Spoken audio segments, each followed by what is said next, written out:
नमस्कार, मैं हूं प्रभा शर्मा और जेके न्यूज नेटवर्क में आप सुन रहे हैं आज की कुछ ताज़ा खबरें। भारतीय सेना की पहुंच अब अमेरिका के विशाल सैटेलाइट नेटवर्क तक होगी, जिससे वो और अधिक सटीकता के साथ दुश्मन के ठिकानों को निशाना बना सकेगा। भारत और अमेरिका की सेनाओं ने रक्षा के लिए वास्तविक समय की जियो स्पेशल इंटेलिजेंस नक्शों और सैटेलाइट इमेजेस को साझा करने के लिए एक समझौता करने का फैसला किया है। भारत मंगलवार को 2+2 मंत्री स्तरीय संवाद के दौरान अमेरिका के साथ basic exchange and cooperation agreement for Jio special cooperation के लिए एक समझौते पर हस्ताक्षर करेगा। ये समझौता रक्षा और अन्य उद्देश्यों के लिए सरकारों द्वारा उपयोग के लिए जियो स्पेशल खुफिया जानकारी के आदान प्रदान से संबंधित है। इसमें जीपीएस डेटा प्रोसेस करने और अक्षांश देशांतर और ऊंचाई को विभिन्न फ्रेमों में संदर्भित करने के लिए समन्वय करना भी शामिल होगा। ये भारत को क्रूज और बैलिस्टिक मिसाइलों जैसे स्टैंड ऑफ हथियारों की सटीकता के लिए अमेरिका के वैश्विक जियो स्पेशल नक्शों का उपयोग करने की भी अनुमति देगा। बता दें कि सोमवार को नई दिल्ली में सैन्य मुद्दों पर हुई भारत अमेरिका की वार्ता के दौरान यह निर्णय लिया गया।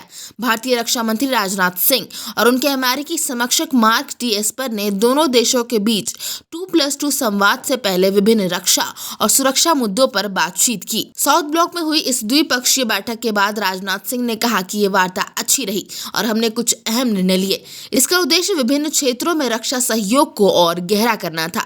बैठक के बाद मंत्रालय ने कहा कि दोनों मंत्रियों ने सैन्य सहयोग, सुरक्षित संचार प्रणाली और सूचनाएं साझा करने, रक्षा व्यापार और औद्योगिक मुद्दों पर द्विपक्षीय रक्षा सहयोग की समीक्षा की और इसे आगे बढ़ाने के तरीके पर भी चर्चा की।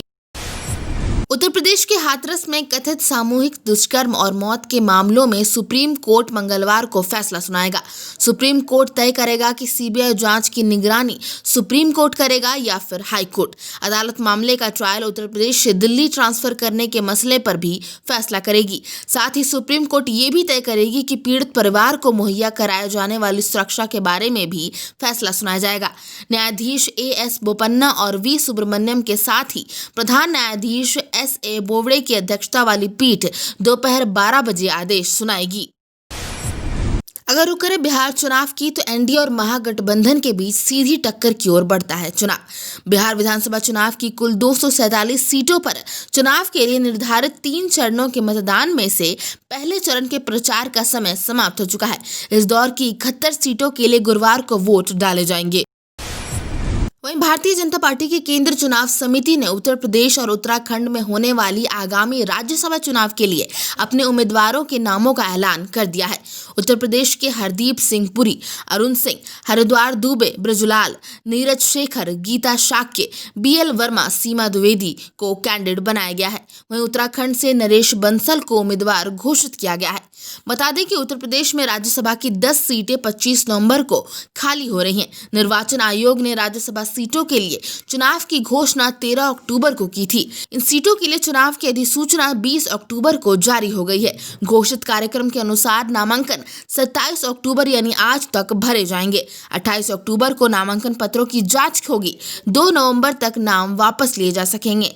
9 नवंबर को सुबह 9 बजे से शाम 4 बजे तक मतदान होगा। उसी दिन शाम 5 बजे से मतगणना होगी और परिणाम घोषित कर दिए जाएंगे। अब अगर बात करें खेल की तो 3 दिन पहले अपने पिता को खोने के बावजूद साहसिक पारी खेलने वाले मनदीप सिंह और कृष गेल के अर्धशतकों और मोहम्मद शामी की अगुवाई में गेंदबाजों के शानदार प्रदर्शन की मदद से किंग्स 11 पंजाब ने इंडियन प्रीमियर लीग के अहम मैच में सोमवार को कोलकाता नाइट राइडर्स को 8 विकेट से हराकर प्लेऑफ की उम्मीदें प्रबल कर ली।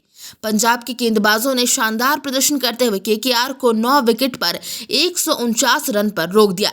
जवाब में गेल के आक्रामक और मनदीप की धीरज से भरी पारी के चलते ओवर में 1 विकेट खोकर लक्ष्य हासिल कर लिया। मनदीप के पिता का शुक्रवार को ही देहांत हुआ है, लेकिन उन्होंने अपने पिता का सपना पूरा करने के लिए खेलने का फैसला किया। उन्होंने अर्धशतक पूरा होने के बाद नम आंखों से आसमान की ओर देखते हुए चुम्बन का इशारा किया। आपको बता दें कि वो 56 गेंद में 8 चौकों और 2 छक्कों की मदद से 66 रन बनाकर नाबाद रहे। गेल ने 29 गेंद में 2 चौकों और 5 छक्कों की मदद से 51 रन बनाए। तो ये थी अब तक की कुछ खास खबरें। आगे और भी ऐसी अपडेट्स के लिए बने रहिए हमारे साथ जेके न्यूज नेटवर्क।